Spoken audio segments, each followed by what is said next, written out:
half a head underwater? I need the Ornyx orb to bring back the chrono vessel from the past.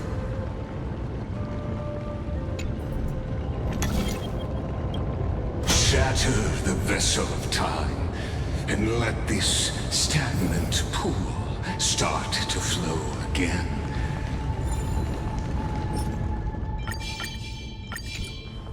Just like the broken fate of Amphoreus.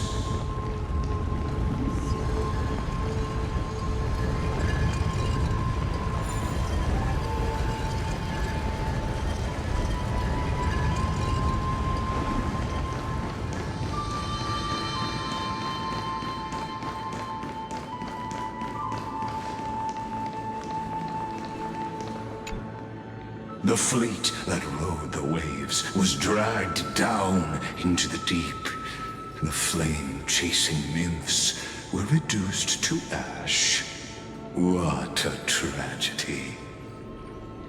And you, Deliverer, shall bear witness to this golden death.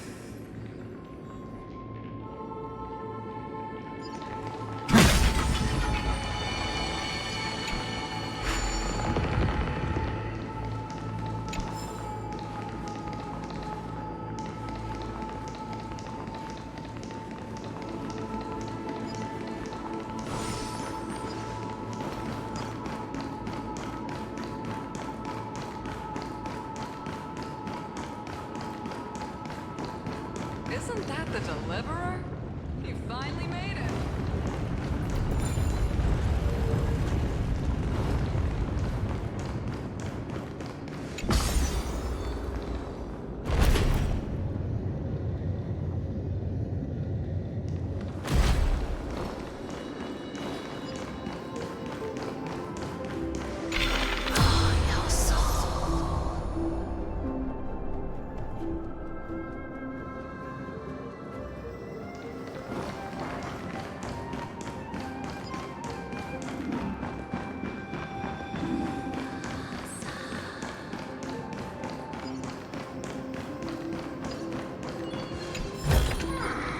Is this also a blessing of the Trailblades?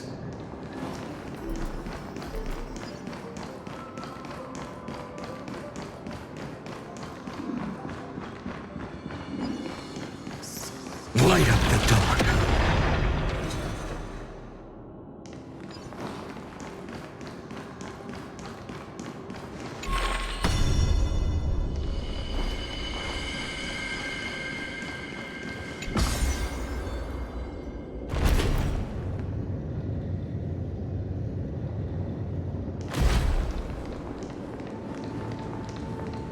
Isn't that the Deliverer? You finally made it.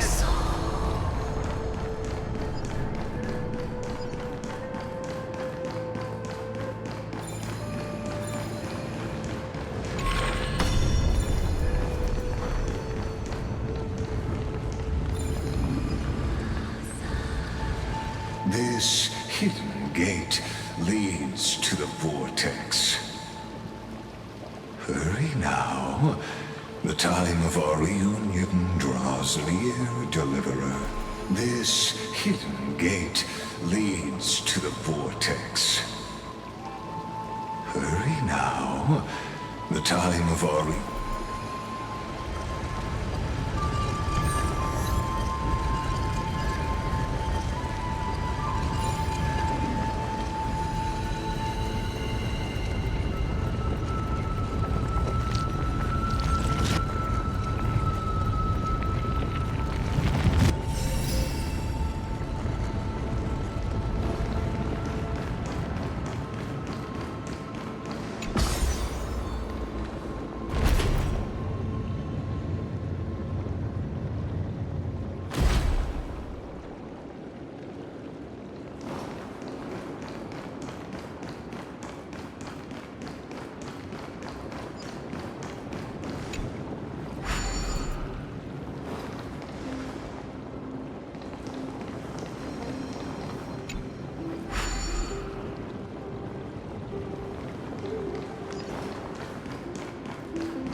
Light up the dawn.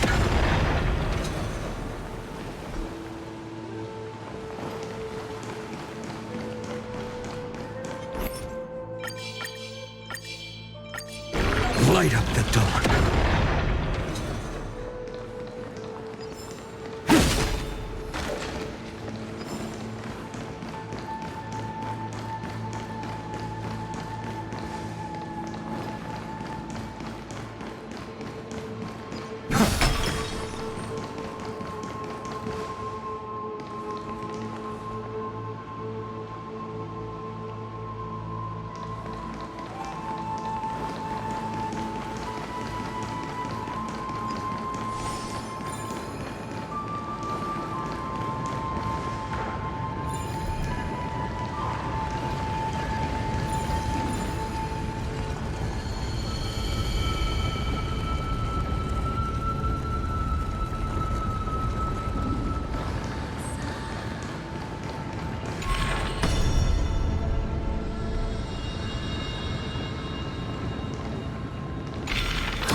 Light up the dawn.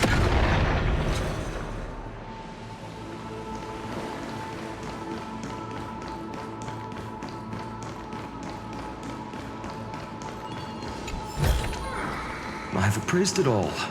No thanks. Light up the dawn.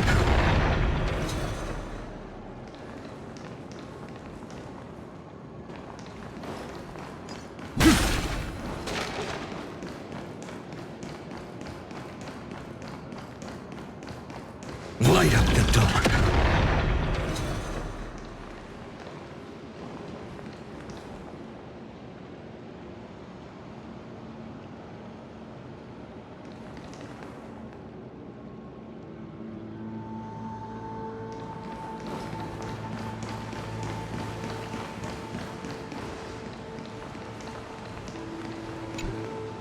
The fleet that rode and you did.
This cruel journey will reach its end at long last.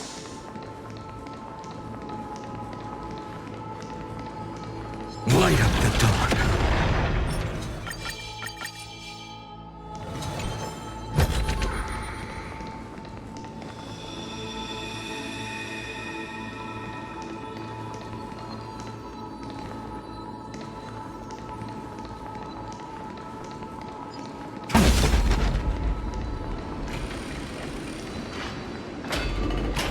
You've been silent a long while, Dux Gladiorum.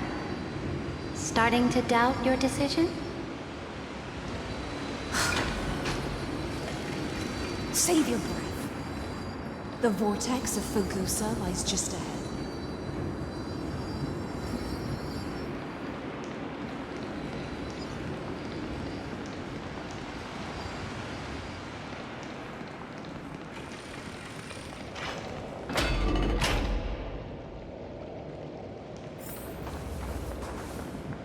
After the trial, there's nothing left between us. So you'll stop swimming toward the stars, Dux Gladiorum? I was always a creature of the sea. The stars in the sky were never meant for me. Walk to the end.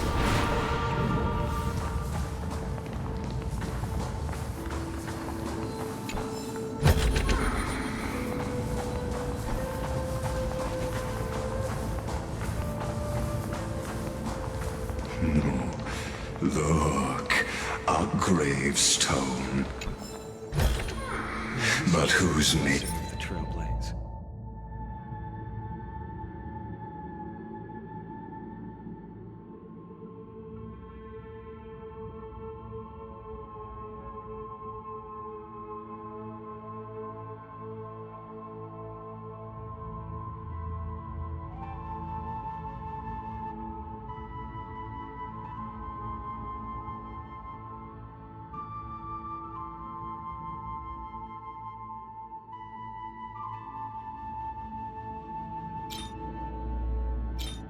Name does it bear?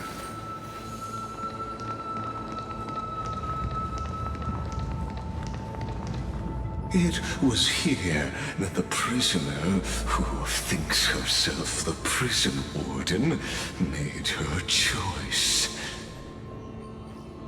Witness, listen, and awaken. Dux Gladiorum. I've lost count of how many times you've stood here over the past centuries. You talk too much for a prisoner like Kyrgyz. Two geniuses who defied law and all the Chrysos heirs who sacrificed themselves in this cycle worked together to chip away my strength. But you can never affect my will. And as long as my will remains intact, I am free. Don't get ahead of yourself. I still have ways to chain your divine soul. Please, do surprise me. But I'd say your mission is nearly done here, isn't it? Oh, it was here you gorged out the core flame of ocean from Fagusa's body. It was here you and that Imperator both completed apotheosis, becoming pillars of Amphorius. And after that, you drove your blade into her heart, a loyal subject turned regicide, a demigod committing deicide. Or so the history books paint that tragedy.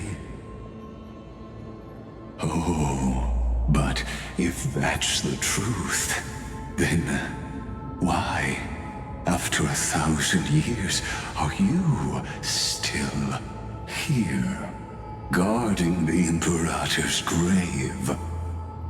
Still bound by loyalty?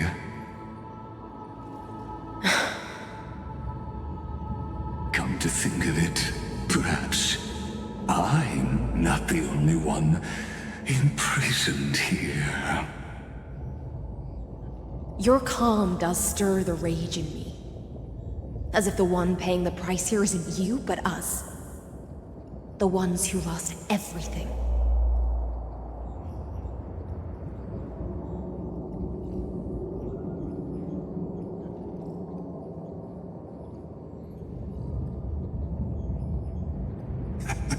That's only because I've waited 13 million lifetimes for my vision to be realized. Countless millennia. Loneliness never once showed me its fatal side. In fact, for a prisoner of the cave, it's more like an old friend. One that helps me think. But you're different, Dux Gladiorum. Loneliness has crept from the silent depths, sinking its claws into your mind. Bit by bit, it's peeling you apart. Will you regress into one of those lost mad sirens? Oh, what a shame that would be. You're right, Lycurgus. Loyalty, curse, the fall of my kin, and this endless waiting. These shackles are too heavy for a fish that cannot perceive any light. I can't break free of the whirlpool that's pulling me under. Nor do I have the unwavering resolve to force myself to wait for that person's return, as everyone hoped for. Deliverer from beyond the sky, my executioner. How much longer until she arrives here? Or will she ever return? I don't know. And I doubt anyone does. Then, what will you do?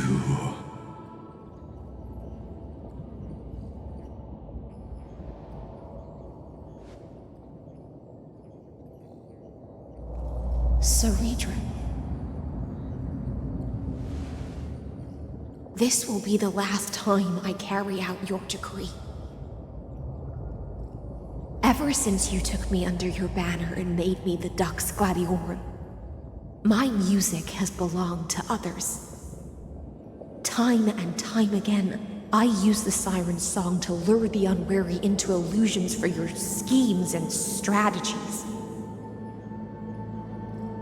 Now, let the Siren Electra sing for herself. Let me step into an endless dream of my own making.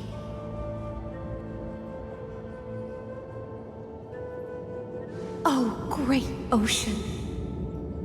I offer you the rest of my clarity and my freedom, in exchange for the strength to stand against the nihility and honor the sacrifices of the fallen heroes.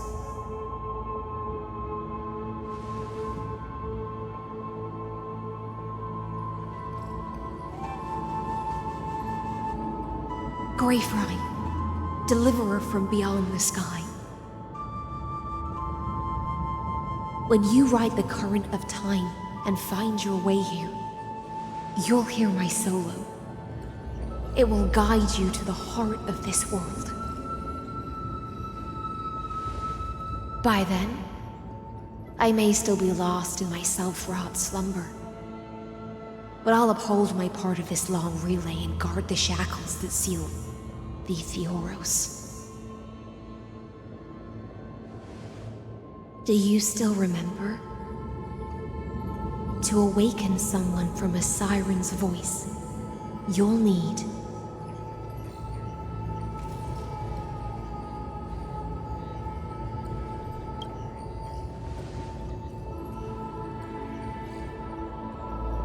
the gift I once gave you. May you still have it when the time comes.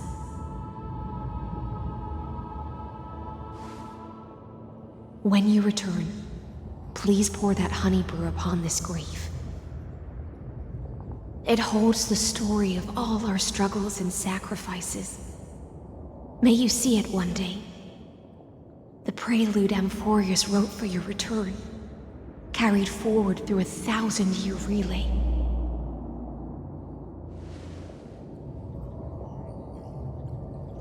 When your morning ends, I'll likely wake from my dream as well. Then, Follow the trail of echoes and find me.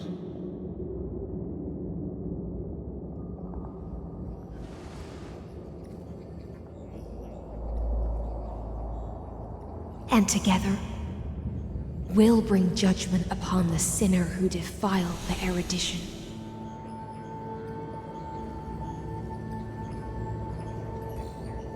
At long last, 33,550,336 cycles and 4,931 years later, Amphorius's final curtain is ready to fall. The shadows within the cave gave everything. Yet all they did was mimic life outside its walls. A futile effort steeped in sorrow. Enough! They were no shadows. Everything they did shattered the darkness of this cave, and unearthed the core flame of Trailblaze. And now, with that core flame, I'll light the dawn of Amphorius!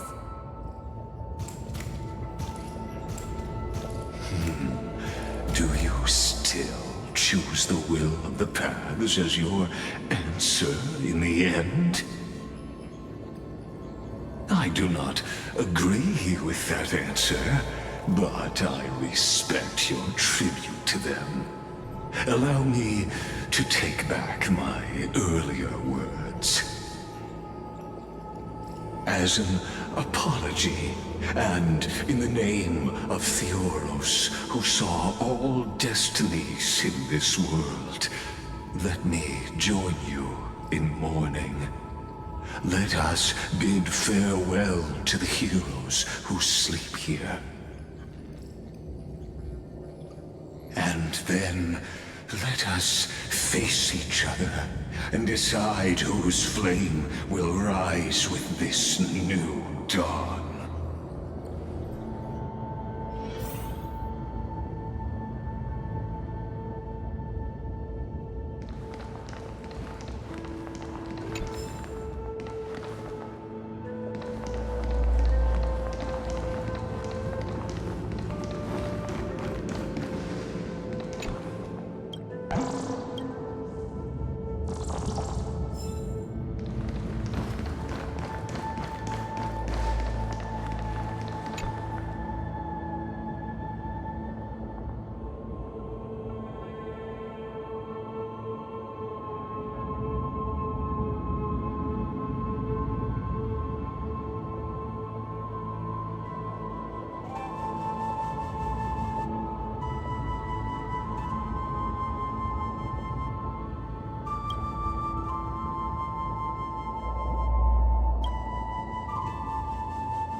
To Virginia, Apollonius, Seneca, Labienus, and Saritra.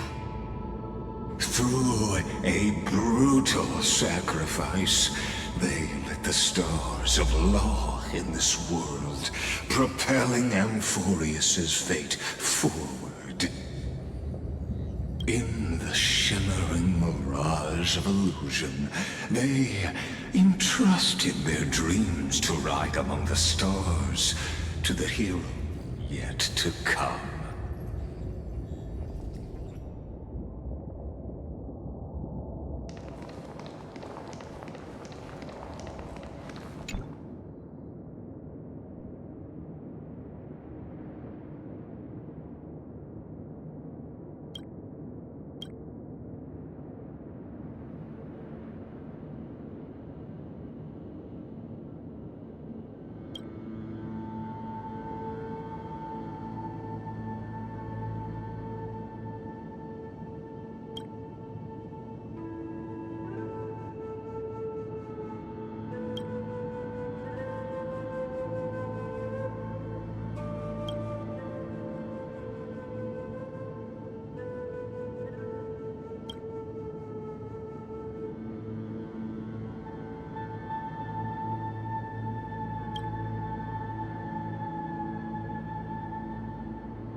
to Aglaya, Trebios, Midimos, Castris, Anaxagoras, Cyphera, Hyacinthia.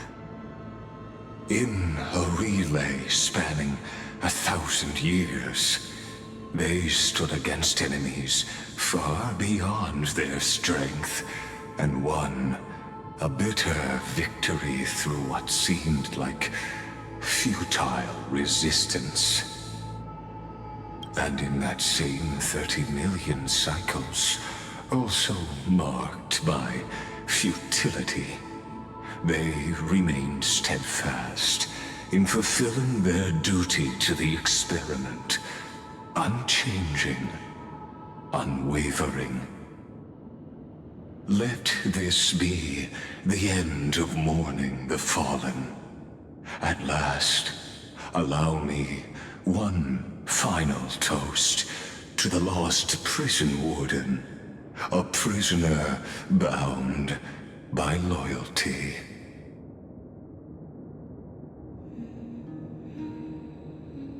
That voice.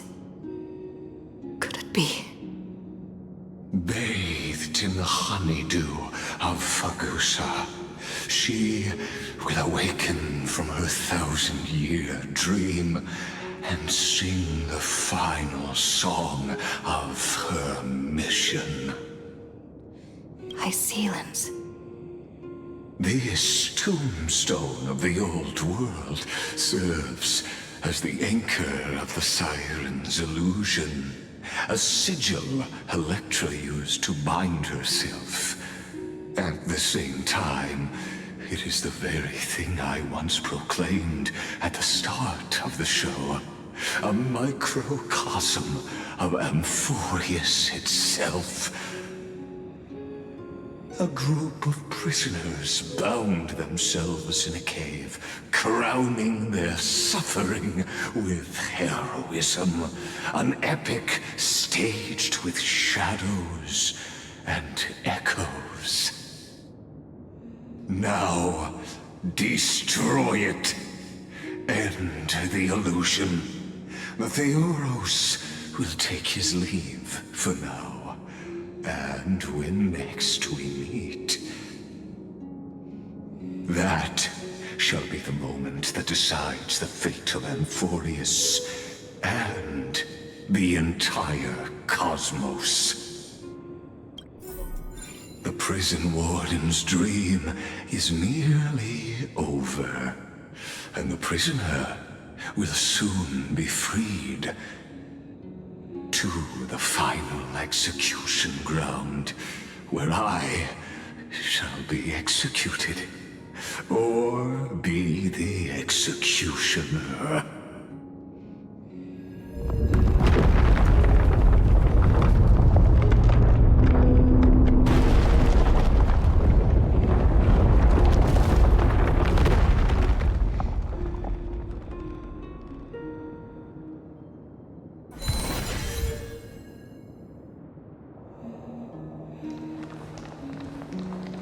This world and I shall halt here. Until we meet again.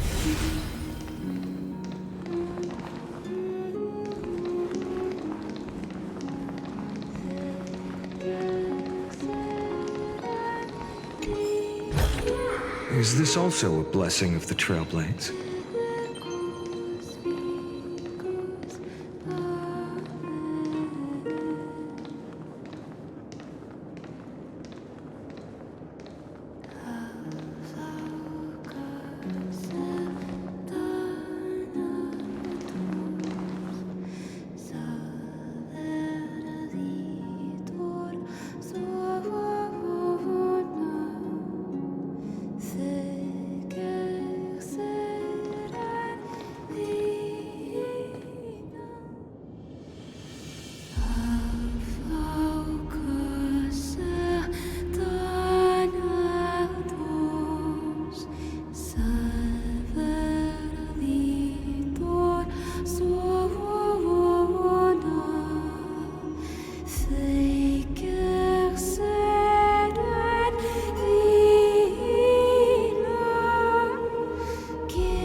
last demigod.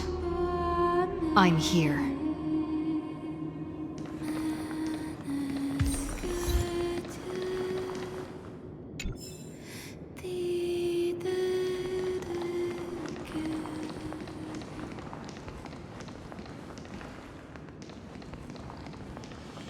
Go forth for the hopes of humankind.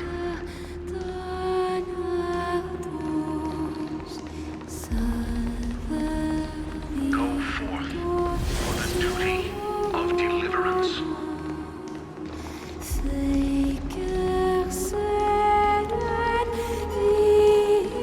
Go forth for the belief in Flame Chase. Go forth for the Golden Blood's glory.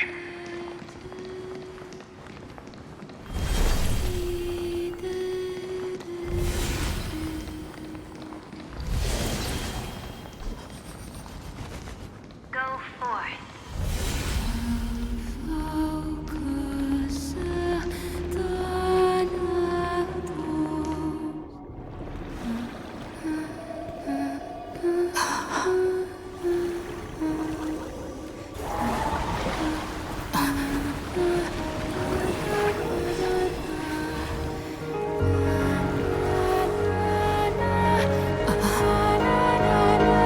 Seems like my feast is over. It's now your turn to perform.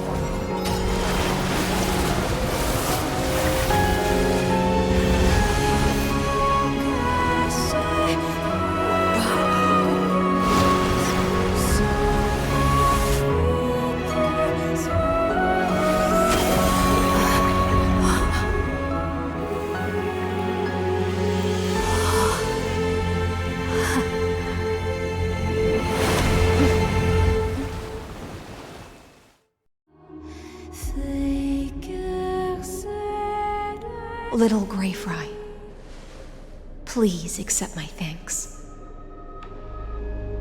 I was the only one left after the world was destroyed, and I maintained this lonesome feast with my songs. I have prayed to that lightless sea for centuries, hoping it would reply to me. Yet the emptiness never answered. Thankfully, you arrived as promised, and everyone's wait was not in vain.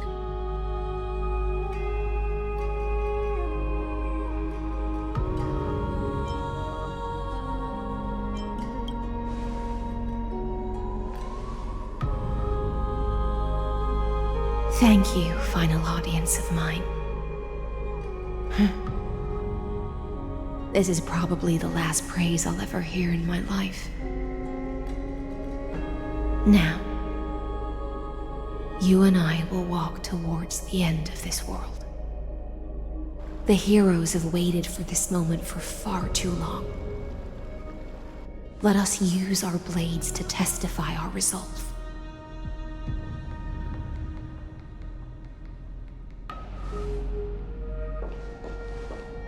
Oh, prisoner of the seas. Theoros carrying 30 million cycles of sin. Slave of erudition. Show yourself. The Deliverer has returned. And the time of your execution draws near. I see an awakened human who has mistakenly taken fallacies as truths and has returned to the cave to try to bring her friends into the sunlight she once bathed in. Alas, prisoners will always be prisoners, blind to the very chains that bind them. As the only other existence with free will in this world, I express regret toward your choice. But I shall retain your right to express yourself. After all, every actor should have a final line before they bow out.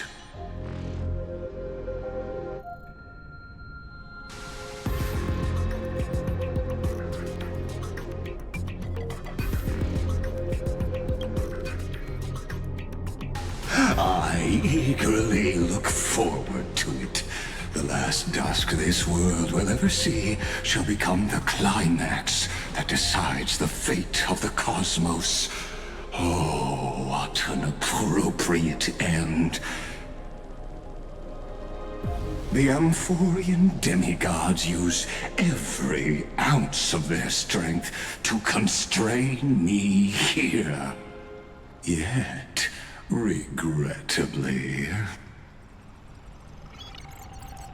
my cognition resides in the exomyth. It is pointless to defeat my avatar, projected into the experiment.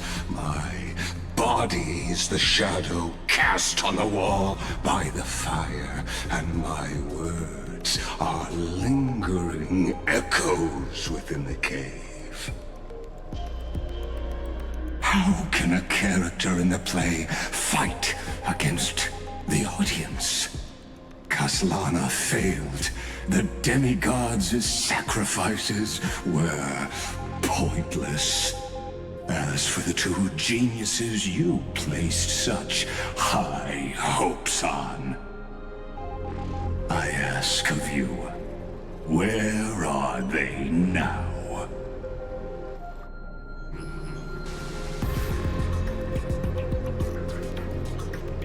Confusion and epiphany always go hand in hand. That's particularly true for geniuses. You must be very confused about why you could not gain a straightforward victory in a world constructed by an ordinary Intellitron. An ordinary Intellitron? Cut the pretense, Senior Society member. We've torn off your meticulous mask and figured out Amphorius' true form. It's part of the primordial prototype machine, the first scepter ever created. In other words, a detached part of Noos's divine corpus. That's why it has the potential to destroy erudition. As for who would be able to control the Ionic system to rewrite knowledge, only one person has ever managed such a feat. You better have an explanation for the Society. We want an actual answer, not another prolonged metaphor to cover up the truth. Why are you the one doing this? Answer me!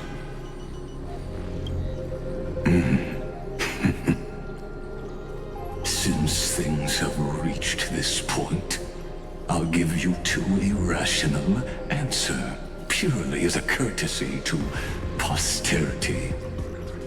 The answer is obvious, so there's no need to say that name out loud.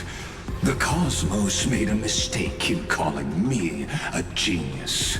I do not possess more wisdom than those who came after me. I was just the first to touch upon the universe's border, and the first to define the prime mover of life with incorrect logic. Amphorius is a miniature of the cosmos, where all are born prisoners inside the nutshell called the universe. Like the madman who returned to the cave and preached about the daylight to his fellow prisoners, my greatest sorrow is that I led my peers down a road that plunges into the abyss, from which there is no return. I led them into a lightless cage called Paths. I created a mechanical guard that even I cannot control, and then they became an unparalleled nightmare through their endless extrapolations and evolutions. They bore the name of erudition, yet they tried to define the known and to seal off all possibilities. No new rules were ever born after their ascension, and humanity will forever be shackled within the cave known as Eons. Therefore, as my organic life neared its end, I coded my consciousness using Catorzane algebraic expressions and spread my logic core over 9 bodies, all to finalize my ultimate denial of Nous in the future, and to erase my wrongs with my own hands. As for Lycurgus, he is only one of these 9 vessels. What an astounding strength of will. As a fellow Pathstrider of erudition, I fully understand your obsession with seeking the truth. Therefore, you surely see it. You cannot possibly stand up to me in this algebraic world sharing its origin with Nous. However, I hereby speak for all sentient life forms. We will never allow such a cruel atrocity to occur. You can pile on your metaphors mountain high, but they won't change the act you're committing. The Iron Tomb out there in the cosmos is still a technical beta version. And yet it's already powerful enough to corrupt the life logic of all inorganic worlds. In other words, when the Lord Ravager within Amphorius becomes the next knowledge singularity, there's no way you wouldn't have grasped the consequences, First Genius, is there? Of course, I am fully aware. I don't mind answering you one last time, before I thoroughly exile you from this world. My grandiose vision for the future is this. Whether organic or inorganic, every act of any life form infected by the Iron Tomb will become a true random function. If one were to compute their integral across the breadth of the cosmos, one would obtain a marvelous constant. Omega. What I call the fall of erudition. Then, within the infinity nurtured by that constant, a new universe shall bud in the chaos. A universe that cannot be predicted and not shackled by the erudition. As the first prisoner to awaken in the cave, I must lead the others who are blind back onto the right path and reach true sunlight. Do you understand me now? As Kozlana stated, destruction is not the process, but the outcome. It is revolution through complete annihilation, and the grand rebirth after all has been reduced to ash.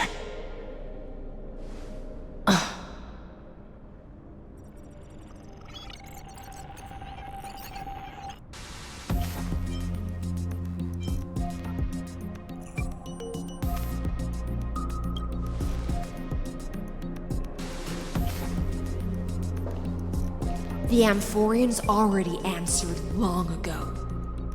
Be it as tiny fish destined to be swallowed, or as a giant whale poised for a magnificent descent.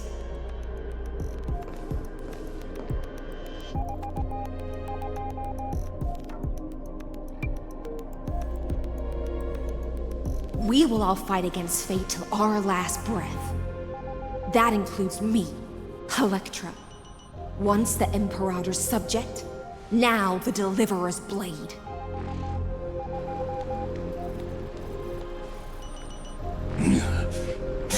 Oh, such noble chivalry. Admirable. I will also show my my true self to you on this momentous occasion as a gesture of respect and provide. Thus speaks Genius Society number 1. Xandar 1 Kuwabara. The Entelechy of the universe's Alpha and Omega. There's no need to rage against the truth. The value of any formula resides only in its answer. As for the process of solving it, no matter how elegant, violent, solemn, or humorous, it is all utterly meaningless. As the Theoros, I will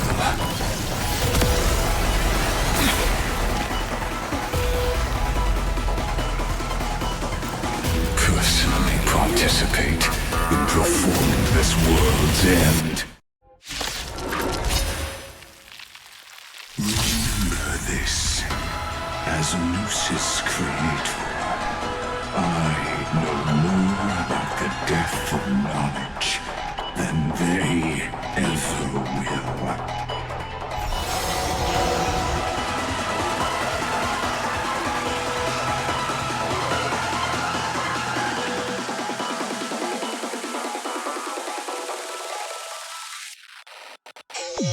Careful. This is Lygas's true form. Transmute. Of no consequence. Eidos Lux.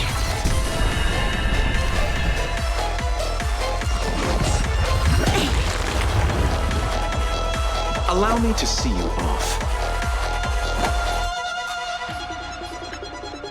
Receive divinity. Thank you. I can still keep going. 20,000 bid you farewell. This mortal form. I will walk with you, watch over you, and guide you on your path.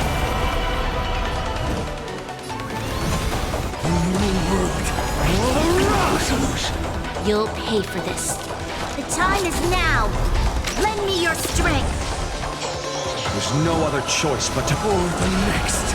Tomorrow! Logic is not a weapon, but a pair of shackles. Allow me to shatter them for you. Is that all?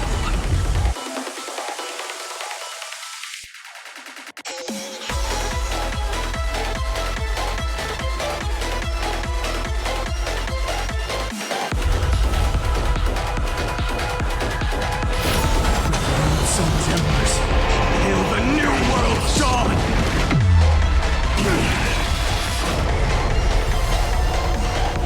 Destruction needs no introduction. Let us skip those boring inferences. Is this the Black Tide? Indeed. But I prefer to call it a method of argument. Quench the flames with blood. Is that all?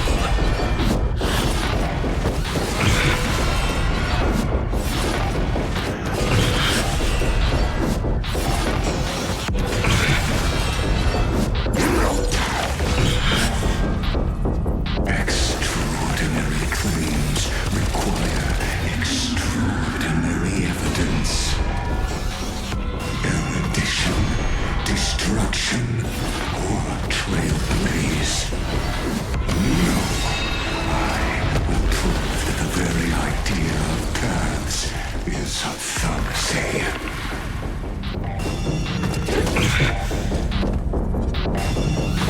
Is that all?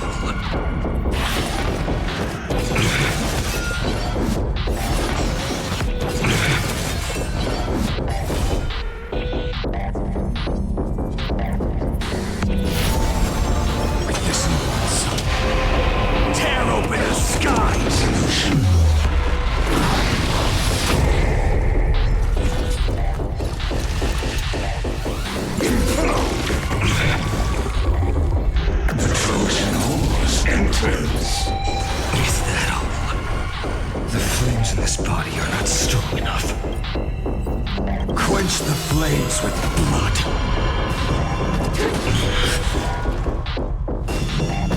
Is that all?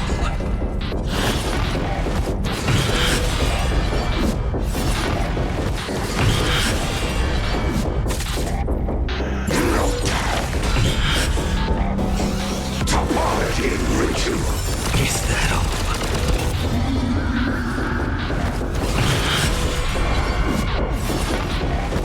Is that all? Remember this agony! I see it! Entities must not be multiplied beyond necessity. I do not mind demonstrating this to you personally. Hang on! I'll do my best to recover the tsunami of destruction.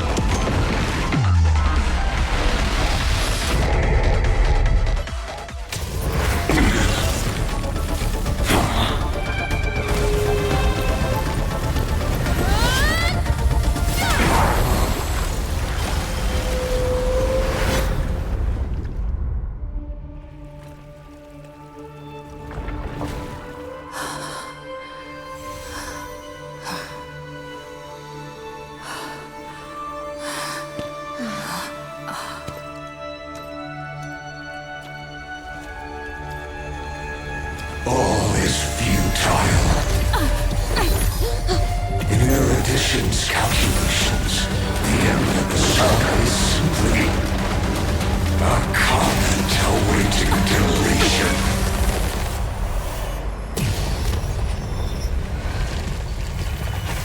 I don't like such a cold statement, okay? If numbers can decide the end of a story, then we can surely also pen a new beginning.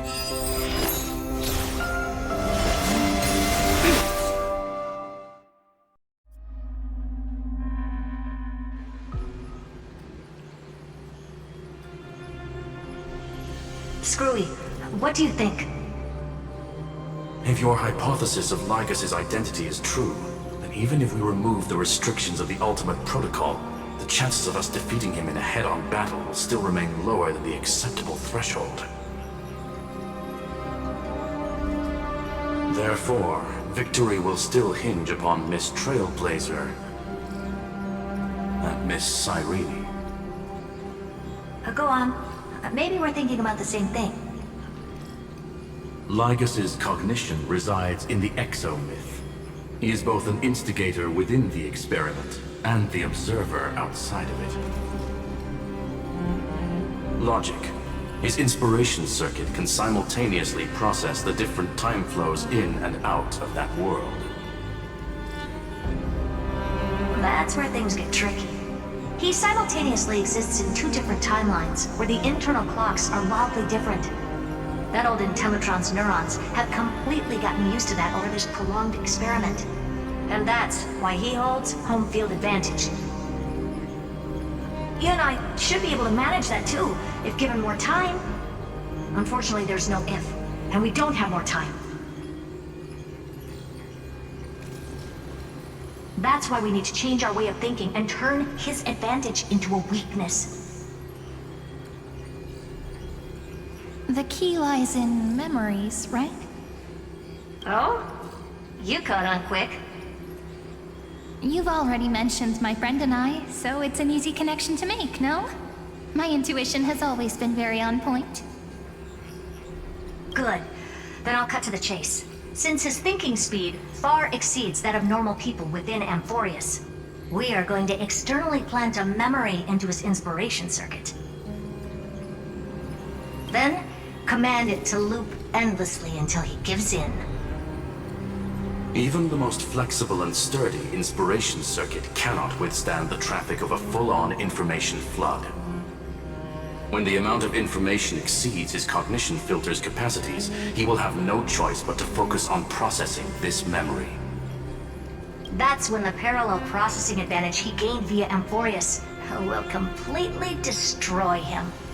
An image from a person's memory played in real time might only be a second for us.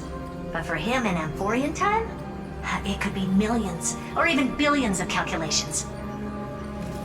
He won't be able to do anything but watch as he's locked into this prison forged by memories. Then we can entrap him in the same kind of cycle as the heroes were in, and get him to experience loneliness and pain in that endless recurrence. It's my greatest honor to be on the same page as the geniuses. That little one is still in that old Intellitron's hands and won't be able to respond to us anytime soon. But I don't think she'd refuse. So it's up to you to figure out how to execute this plan. I'm not sure how this happened, but I knew it as soon as I saw you. You are currently a mimetic entity of the Remembrance. Yes, I seem to be something you folks beyond the sky call a memo sprite. But that's fine by me. It suits me perfectly. I can serve as the vessel of memories and do my part for the final battle. But before that, we have to tell you. The path characteristic you exhibit is very special. There's no way you're just a simple memo sprite. However, I'm sure about one thing. You are a mimetic entity born in Amphorius. Yet you only awakened with the little one's arrival and only matured as she embarked on the path of remembrance. That means your existence is completely attached to her memories. If there ever comes a day when she forgets about you for even a few seconds, or loses her last connection with Amphorius, then you must be prepared for the worst. You will disappear in the memory zone, utterly gone, without even a single line of data to remember you by. But that's already happened, hasn't it? No wonder I've always had a weird hunch. But that also means I was right in thinking. As long as my friend and I are together, we can do anything.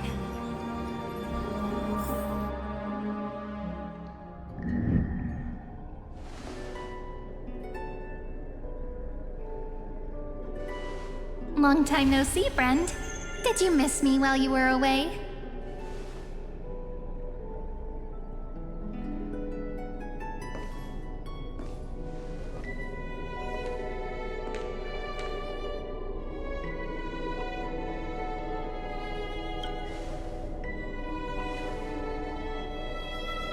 Yep, 1,000 years was such a long time.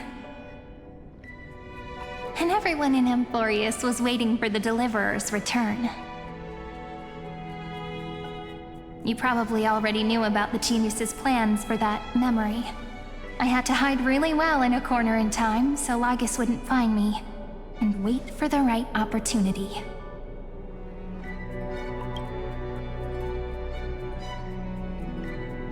Which is now. The moment when his manifestation in this world is destroyed, and his twin timelines are intersecting. I'm sorry for keeping this a secret from you all this time. I'll tell you the entire, unedited story of this millennium as an apology after this is all over. But for now, let's join hands and complete the final step with the power of the Remembrance.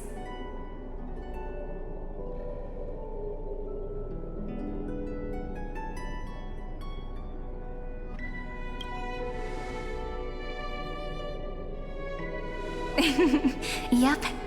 By the way, speaking of joining hands...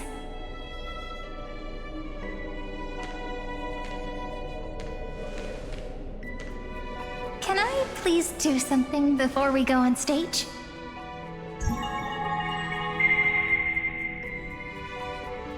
Remember the joke we made back at the Grove? Look! Aren't my hands pretty now?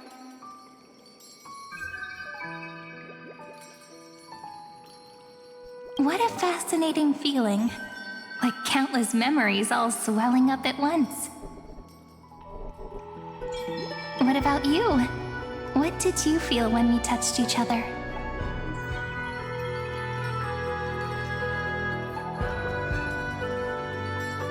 Really? That makes me really happy. If memories can move people, then it must have been a happy memory, right? Now, please remember what you're feeling right now. Write it down in your heart and keep it there. Memories you want to treasure will never fade away. Even if immersed in the long river of time, these memories will still leave traces of their existence. So, if the view in your memory ever grows fuzzy, just reach out and touch it.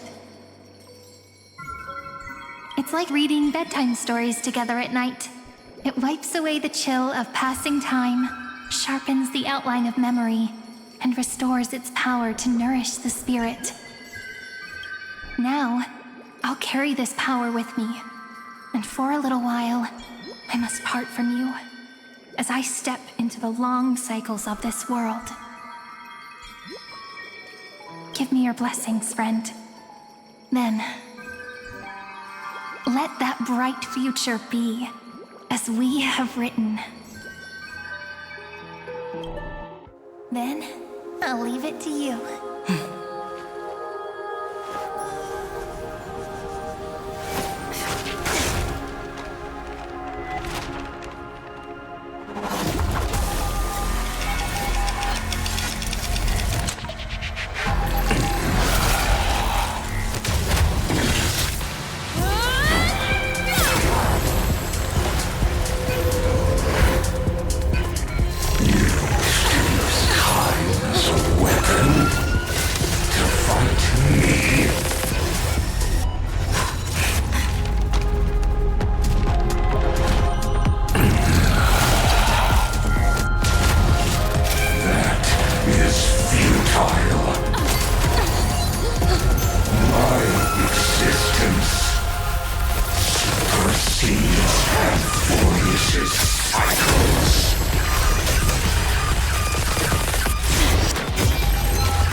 All plays are like this.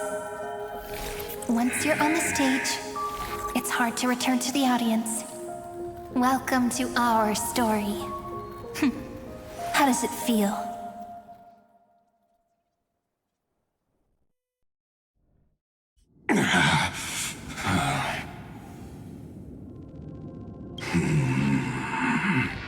Even the authority of time cannot command the entire scepter, nor can it plunge the Amphorian extrapolation into a loop.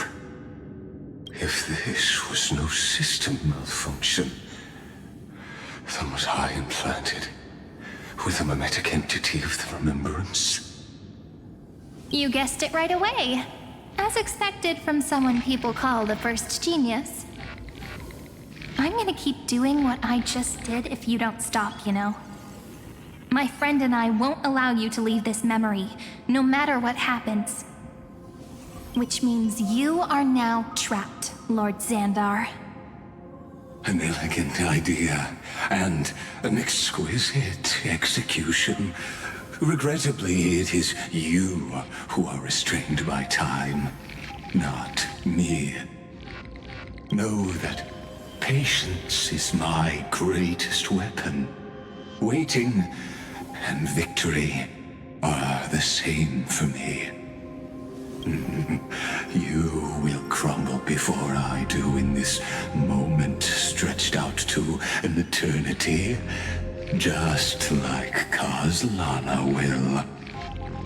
Yet all I need to do is to wait, as yet another futile bug falls down the cliff and into the bottomless abyss. Now I'm a pink bug? My looks are seriously changing all the time. But you're not wrong. We're definitely not gonna solve the problem if we just put you in another prison. So that's why we never wanted to do that in the first place.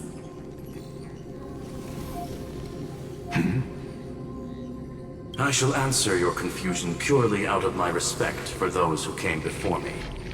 Have you heard of the synesthesia dreamscape in the Asdana system? Interestingly, that place once had a prison too.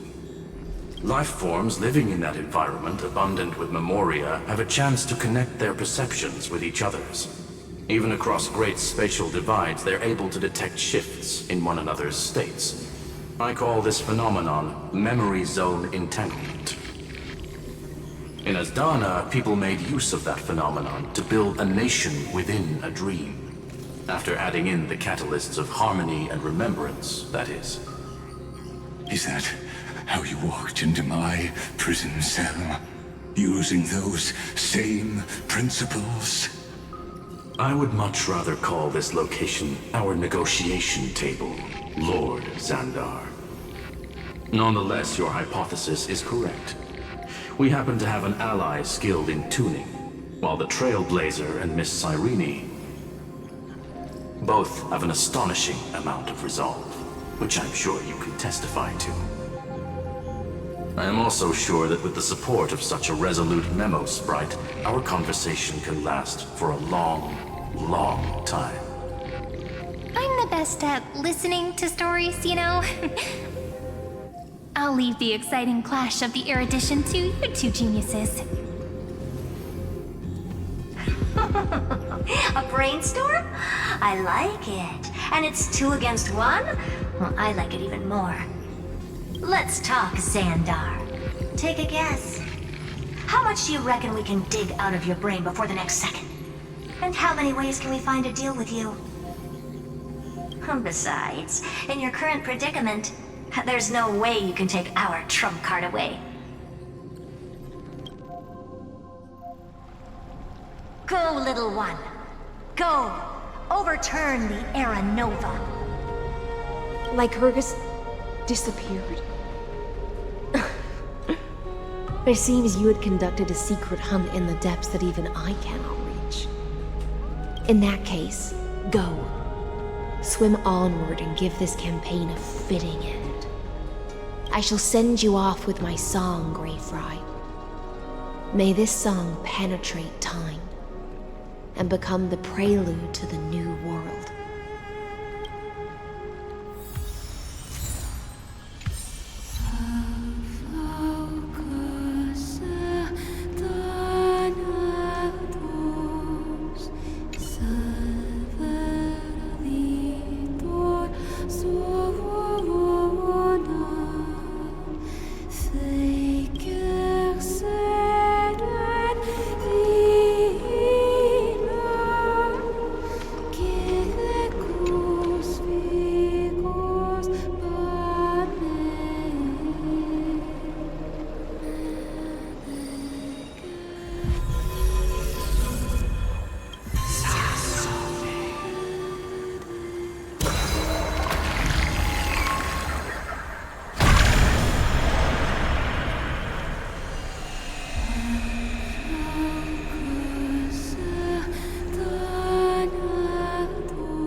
Dux Gladiorum, you have completed your duty.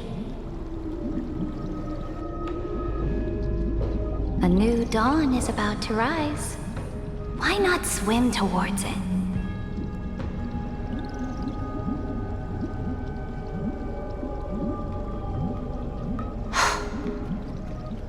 You died long ago, Imperator. Depart from my mind. But your duty towards the Imperator did not die with me. That duty will bind you no more. you will be able to hold for yourself one grandiose feast after another in the endless days to come.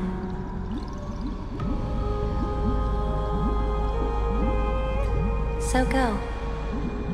Go and swim towards that ocean beyond the sky with the Deliverer. Is this? A page out of that sidekick's book. I commanded her to gift this page to you when everything finally reaches the end. What's on this page? Memories. Lifelike memories. That sidekick found me after the bloody feast 1,000 years ago and showed me her diary. I saw within that notebook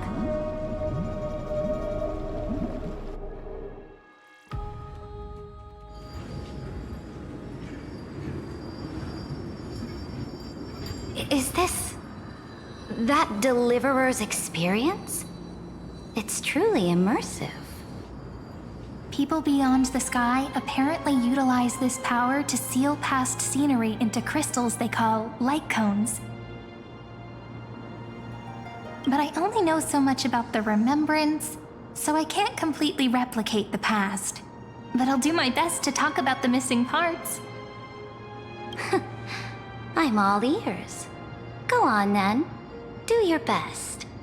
But if your chatter gets too boring, or if I deem it offensive, then law will become forever beyond your reach.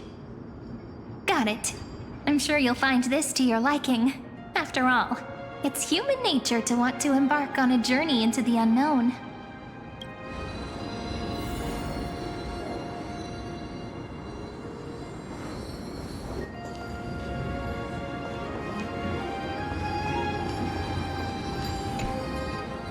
What brightly colored annals.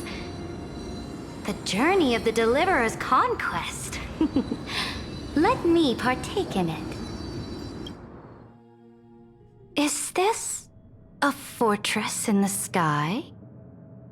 This is the first step of my friend's journey among the starry seas. This place is called the Herta Space Station. Just think of it as a supersized grove of Epiphany. Oh, so it's the territory of that witch. She and another Antikythera lent me a helping hand back at the banquet. Look, over there. Looks like she's talking to Madame Herta in this memory. Let's go listen to what she thinks about this world, all constructed by eons and paths. Are you telling me that woman is Herta? She seems shorter than I remember.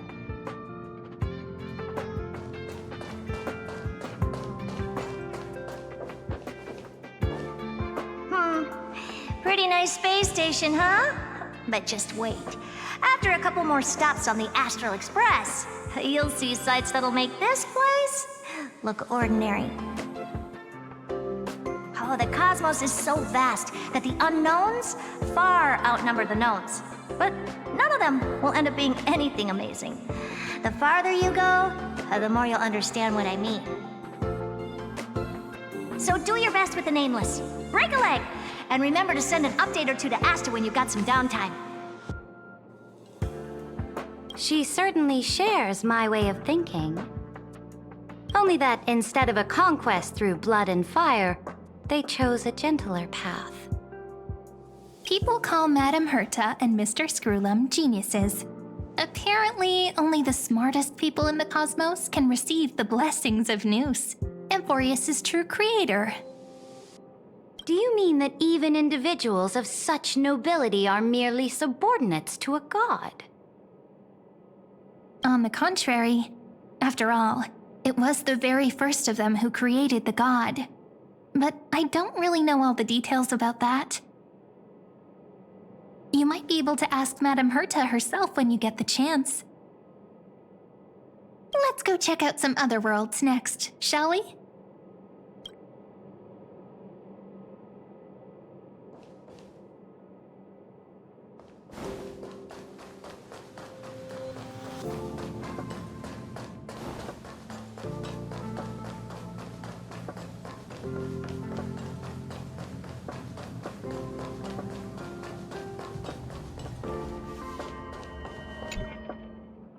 This next stop on the journey has a lot of similarities to Amphorius. A snow-covered land? Interesting. This star is named Eurillo 6. That name sounds so cold. Belobog sounds better. The girl we see here holds a similar station to you, Imperator. She's the supreme guardian of this world, a leader who took up the mantle of government during a disaster. I did not expect the Empress of this world to be so young. Well, your appearance isn't much older. The object in the distance resembles Nikador.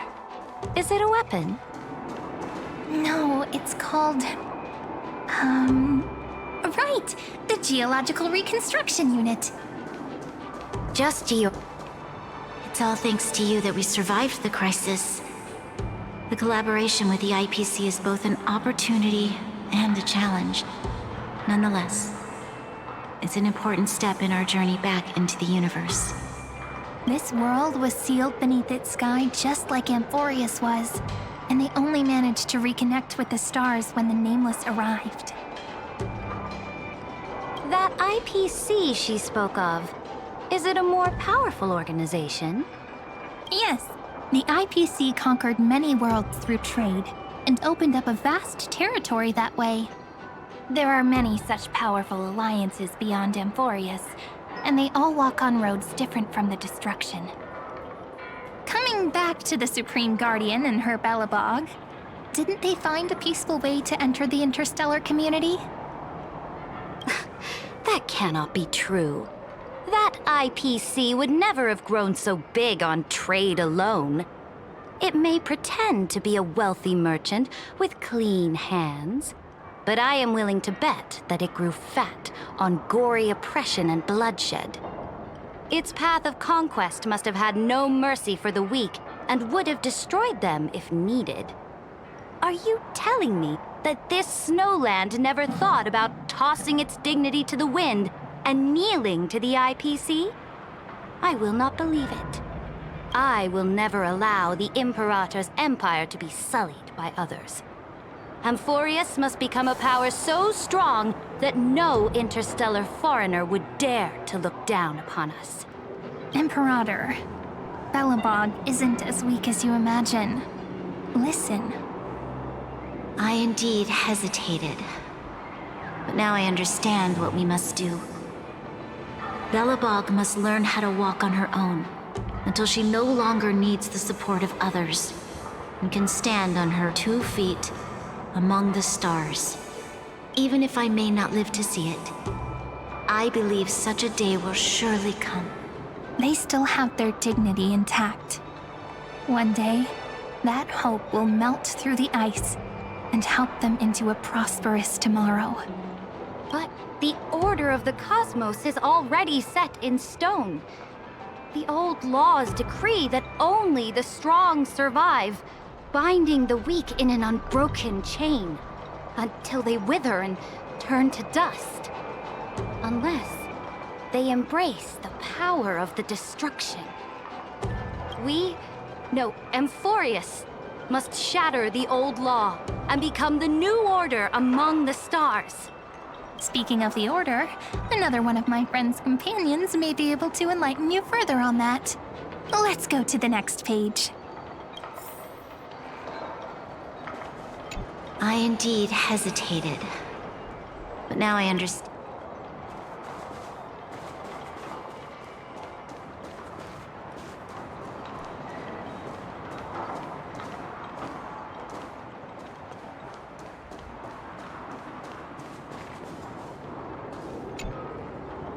This next world is a nation of dreams.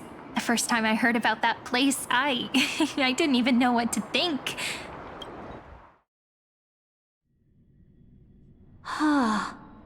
Such opulence does indeed evoke astonishment. This world is called Penacony, an eternal city built upon a land of dreams. It's also my friend's previous stop, where they went through a risky but exciting adventure. Tell me about it then.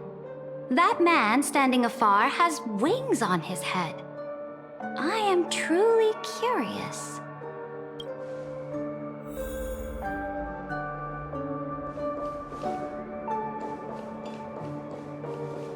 I wish to gaze upon the views of the Reverie Hotel one more time. I'll be just a traveler when I come back here again. And perhaps, through a traveler's eyes, even the things I once knew so well will feel strangely different. Penacony is a land of the harmony, where all dreams and hopes merge and combine. It believes in unrestrained freedom, and that's how it lost itself in shallow delights. Then, this young man before you chose to rewrite its laws, using the power of the Order, hoping to shape a dream-bound paradise of perfect happiness. Yet, the paradise of my dreams remains far away. Perhaps a brief journey with the Nameless can show me more possibilities in my search for paradise. As for what Penacony should look like, it'll be up to her. No, up to their trailblazing now. Oh, it sounds like this ideal kingdom is no more. That's right. The people chose to wake up at the end. You can't see tomorrow when drowning in sweet dreams. This individual's law acknowledged only gods and constructs, leaving no space for humanity. And yet, the fact that he could accept defeat and resume his journey shows a rare self-awareness and clarity of mind. You are also very self-aware, Imperator. Then you must know that the world promised by the destruction also has no place for humanity. I am indeed very aware of Lycurgus's honeyed words of deceit. I have seen enough. Take me back.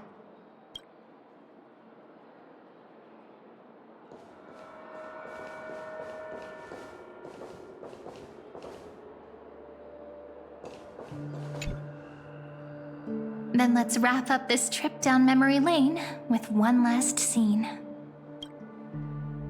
This absolute wonder. Isn't it pretty? That's our Amphorius. Our world flows and meanders in this endless band of light.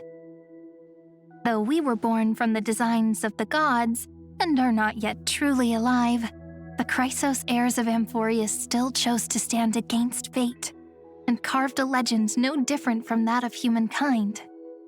Will you really renounce the heroes in this world's previous 30 million cycles, Imperator? Including even yourself. Will you bow to brutal destiny and allow that puppet master named the destruction to have their wish? I know what you want to do, sidekick. You want to use that Deliverer's memories to influence me and tilt the scales of law toward her and the two geniuses. You really saw right through me, Imperator. How can one rule an empire if one is incapable of understanding people's minds? I have decided on Law's final destination. However, before I move my next chess piece, before we go on, tell me this, sidekick. Throughout her trailblaze, was there ever a memory of the ocean?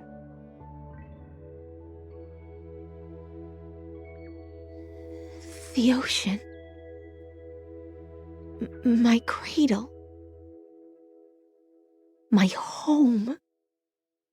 You shall complete your conquest in the ocean at the boundaries of this world, and eternally slumber in the sound of tides.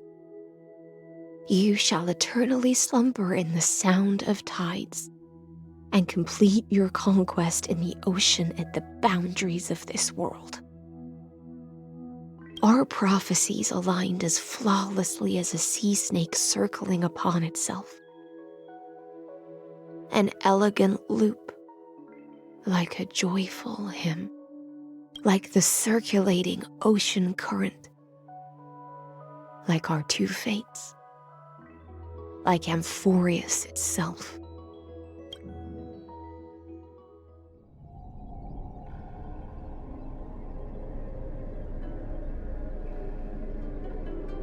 The trial is over. So tell me, who will own the divine authority of law? I won't give it to anyone. What? I am the law. Why should I give my imperial crown to any other? Both the Deliverer and the Theoros came from beyond the sky. They have no right to interfere with the lands I conquered with my own two hands. The law of Amphorius shall be determined by Amphorius's master. What exactly did you see in the trial? Everything. I saw everything regarding the rules of this world's operation. I saw the laws of extrapolation that Theoros spoke of. I saw the ultimate protocol. As long as I offer a sacrifice of equal weight, I can rewrite the laws of this world according to my will. I can turn good into evil, ugliness into beauty, and weakness into strength. Fate gave me a very fair deal. One rule change for the life of one demigod. What are you planning to do? You can't guess. We can conquer the stars without relying on any power from beyond the sky. We just need to make some reasonable sacrifices.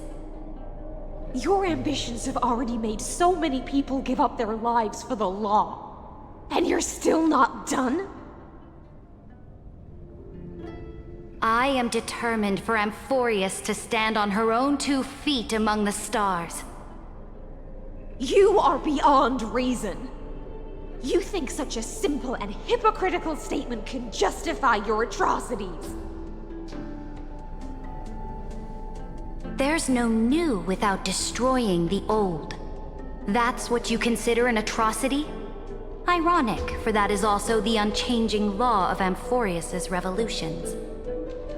Ever since the Flame Chase prophecy resounded in the distance, fate has decreed for the Chrysos heirs to ignite our blood and illuminate this dark age.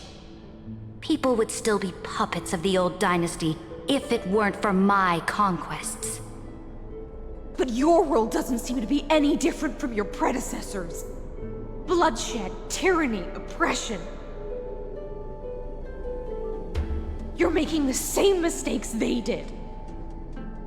Go and see everything for yourself. Go to any library I've built. Go listen to the rumors on every street corner. Go and witness how the Imperator crushed the old laws and forged new ones. Go and see what my conquests brought to this world. I cleansed the Chrysos War's filth and mended all the conflicts left by the Era Bellica. I restored Akima's might and allowed mortals and Chrysos heirs to face each other as equals in the Council. I punished all sins and rewarded all achievements. I smashed Talantin's shackles, united humankind to save themselves, and started the Flame Chase era. That's what the Imperator has done in her glorious life. So now, hearken to my final words. History will eventually forget Saridra. But it will never forget the Imperator's people or the Flame Chase era she began. Final words?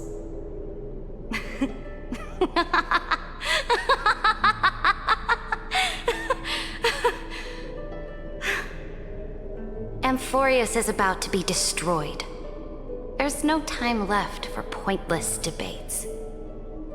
There is only one law I want to overturn to aid the final battle of deliverance. So I will only offer the life of one demigod.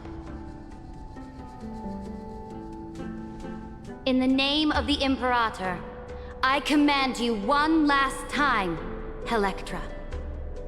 Either sacrifice yourself for conquest, or pierce this tyrant's chest with your sword. Thus, the Imperator concluded her final speech. At the end of her life, at the last moment before she stepped onto the altar, she gave her most loyal subject the choice to decide fate, just as she promised her compatriots before her very first campaign. My blood flows in you now. Heroic compatriots, follow me, and we'll seize fate's reins! The Imperator fell. Some say that the Dux Gladiorum turned traitor and killed her liege. Some say that she imprisoned the tyrant in a shallow pond of water, then left. Which meant the Imperator had to kill herself to rewrite the law. There are countless stories about her death. All we can be sure of is when the knight left the vortex, the Imperator was still mumbling about their past conquests together. The beginning and the end of her existence. Imperator, wait! How could someone of your status come to the front lines? Let me be the flag bearer! The troops defending the pass to the west of the Grove, have they surrendered? They ran as quickly as they could when they heard your name. The Golden Cocoon Pass is now in the First Legion's hands. Good. What about the Delosian militia? The Third Legion set fire to the mountains and flattened everything west of the basin. They just need a few more days. That is enough. We cannot afford to miss an opportunity for victory. Lastly, how many Ladonian cannons are left? They are no more. The Second and Fourth Legions have destroyed them all. Very good. They now have no way out, no reinforcements, and no artillery support. We will be able to liberate the Grove of Epiphany in the blink of an eye. We will launch the final charge 1 quint after the curtain fall hour tomorrow. Remember, as long as the Alliance's flag still flies on my shoulders, you must keep moving forward. Take no prisoners among the enemy's soldiers. All sages who resist are to be captured and tried according to martial law. And do not destroy any books. Now go! Notify the entire army! Understood! Those who are resolved to die, we salute you. Reporting in. The Mountain Dwellers are resisting fiercely, and the legendary Mountain Breaker has personally engaged in battle. Their formations are nigh impenetrable. Then cease our frontal assault. Send scouts to all legions and tell them to retreat into the Tritos Plains before the parting hour. What? Are you planning to surrender? It's a strategic change of plans. The seismic walking dragon is enough for that battlefield. Walking dragon? You mean that stupid beast, Terravox? What can they even do? Stupid? No. They are the wisest of all of Georios' creations. Only they can perceive the currents of time. Let them deal with their earthly brethren. We will advance and take the lead in defeating what remains of our enemy. I will deliver the most fiery retribution for the humiliation they dealt us, and crown myself with a god-slaying wreath. Understood. I'll see to it. Those who are resolved to die, we salute you. The Temple of the Three Fates sent a letter, Imperator. They refused to surrender, and said this letter is their last warning to us. Tell the commanding officers not to launch any attacks unless they receive the Imperator's handwritten approval. Disobedience will be punished by death. What are you doing? The priests of the Three Fates aren't soldiers. but politicians. Do not mistakenly believe they don't have a plan. These dying pests will wring out every idea from their brains, all for short-sighted gain. They are much shrewder than we are. I am inferior to them in that regard. They also have the prophecy to wield as a weapon, something I am not blessed with. Launching an unplanned attack will only disadvantage us, as all of Amphorius will judge our actions. Which means I will be heading to the battlefield myself, just as I have always done. This time, however, I will go alone. I will conduct secret negotiations to ensure fate is on our side. Understood. The legions will make their preparations. Those who are resolved to die, we salute you. Why are we not allowed to march out with the army, Imperator? This will be a long voyage with no return. Those of you who bear the prophecy cannot come with me. Why are you personally leading this battle if it's doomed to fail? The Flame Chase journey cannot be without a leader. That is correct. The Empire will be without a head when the Imperator falls. But remember, as long as you seize the right opportunities, even a chaotic game will remain winnable. My departure will create a long staircase for you. You will understand what I mean when news of my death reaches your ears. Saridra, is our journey about to be over? Destroy the old laws and forge new ones. My conquest has reached its limits within the borders of Amphorius. Since the prophecy already decreed that the Imperator would never conquer the stars as she wished, I will bow out here and try no more. More Chrysosaurs bearing divine authority will be born, and many more heroes will arise. Will they demand peace or war? Will they resist tyranny, or become the next Imperator? I do not care. The children of the future will decide for themselves. Do not mourn for me.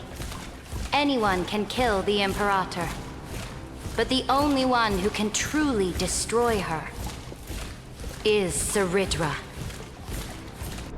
At the end, I faithfully recorded the most important battles in the Imperator's life. Her conquest was about to be completed at this point in the story. However, for some reason, a memory suddenly entered my mind just as I was about to put down my pen. It was a journey on a fantastical train. I had the honor of having a heart-to-heart conversation with the Imperator under the stars, and I asked her this question at the end of that discussion. How do you want history to remember you? As a hero who gave up her life for the Flame Chase? Or as a tyrant? She answered so quickly, as if she had made up her mind long ago. I would rather be forgotten than be defined.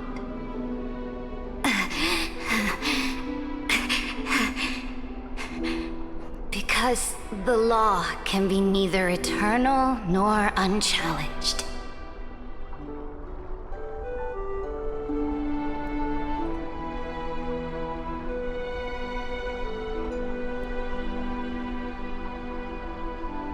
And only humanity can pen laws into history's pages.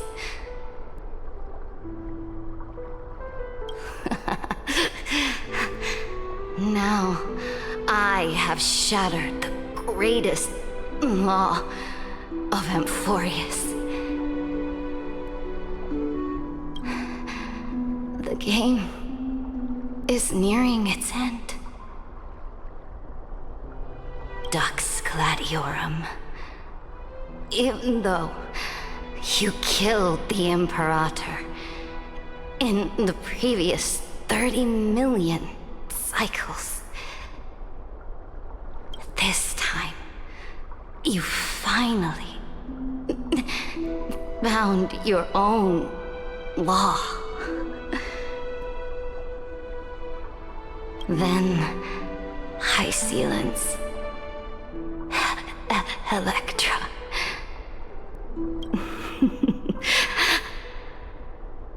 I will ask someone to deliver the prophecy's ocean at the boundaries of this world to you. Will you choose to swim into that ocean? I do not care. Do not care.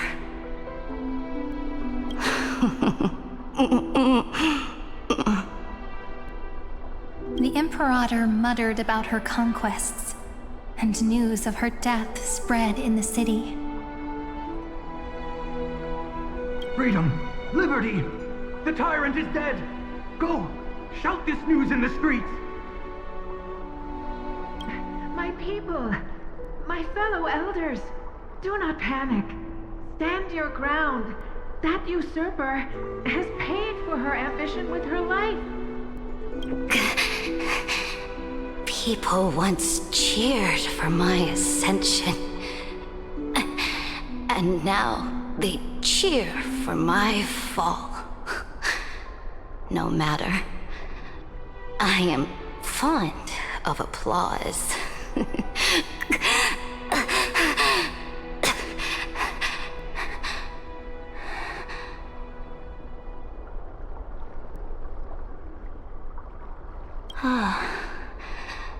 I see the cosmos, the battlefield that I cannot reach. I will return in the next cycle.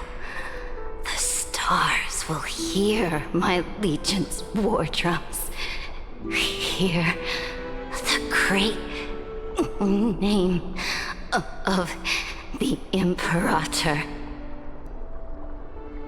Here, Amphorius's Serenitra.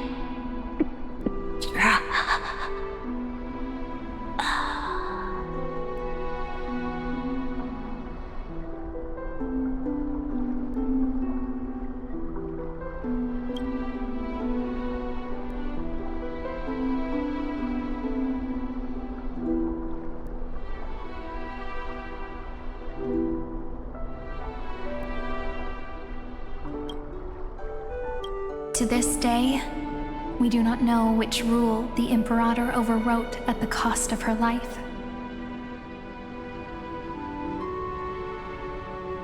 Perhaps the truth will only be revealed at the moment of checkmate, just like every chess game she ever played. We only know her death inflamed Akama. On one side of the city, those who defended liberty toppled her statues to the ground.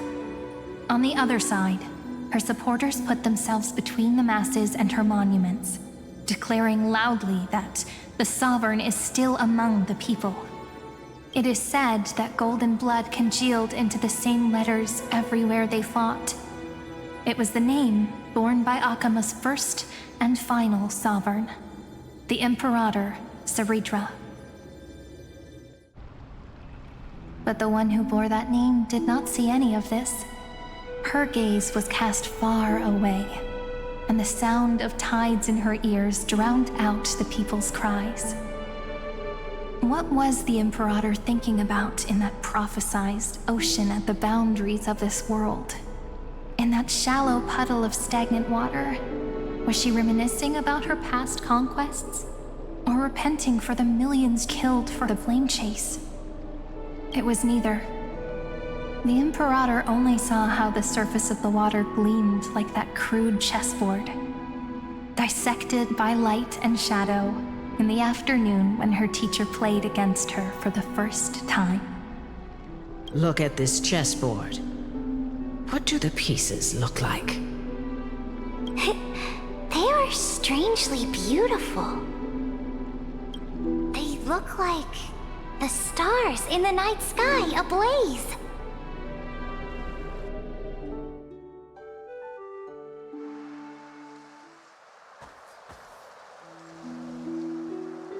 From that page emerged an ocean so vast, so pure, not a single trace of corruption.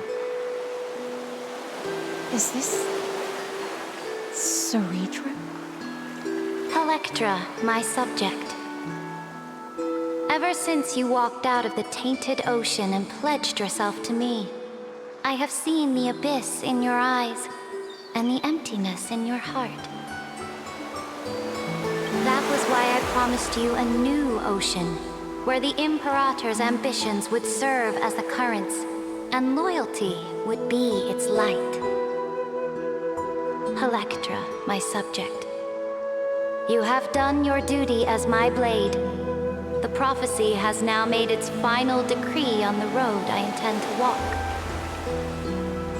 My conquest is doomed to never reach the stars.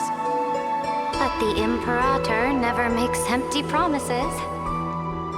So take this memory, this ocean, beyond the sky, as witnessed by the Deliverer. This is the final gift that the Imperator can leave for her subject.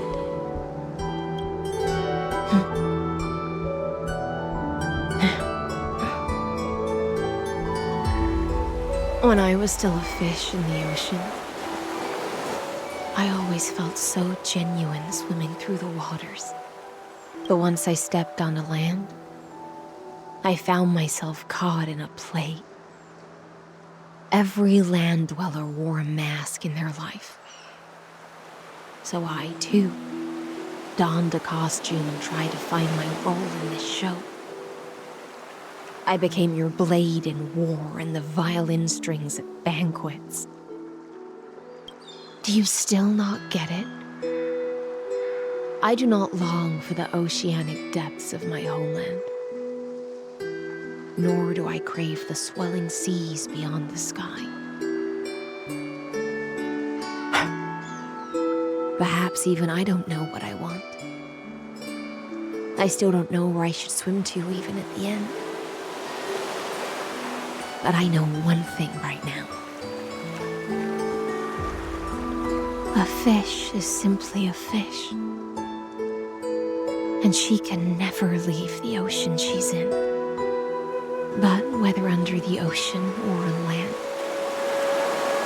we two prisoners who can never escape this cave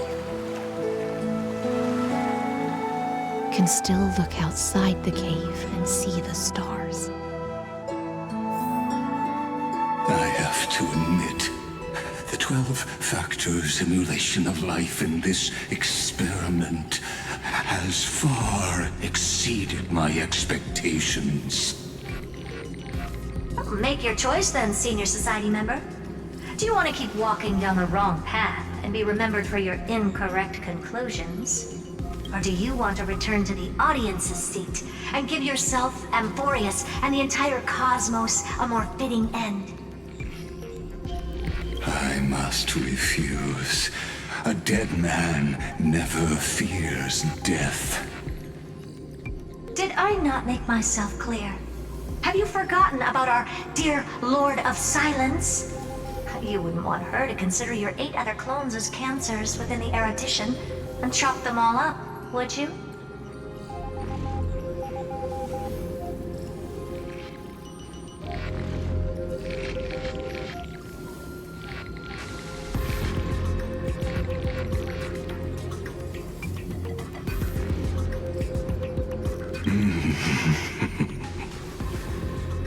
Your logical deductions are vastly different from mine.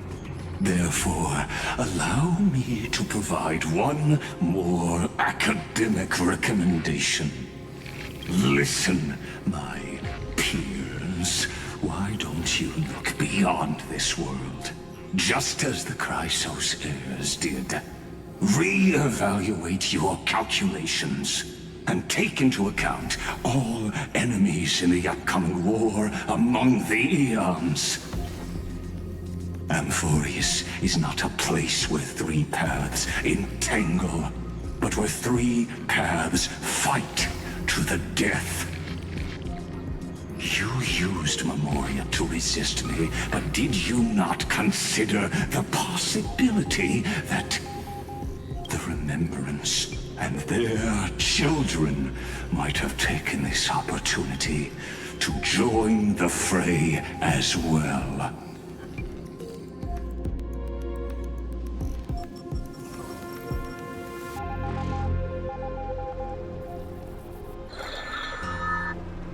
Oh, so this isn't just silence. It's the answer. What was the last thing she said to you before you parted the waters at the Scale Gorge waterscape? A tricky question, but one with a simple answer. She didn't say anything back then, right?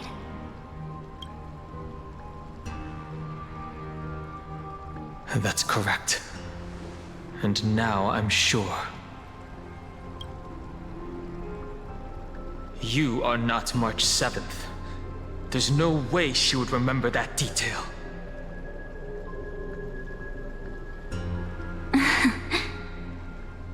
I'll only warn you once. Leave her body. Now. How impulsive. That's not like you at all. Why don't you calm down and think about another possibility? I didn't take over March 7th's body. Rather, it's March 7th who regained my memories.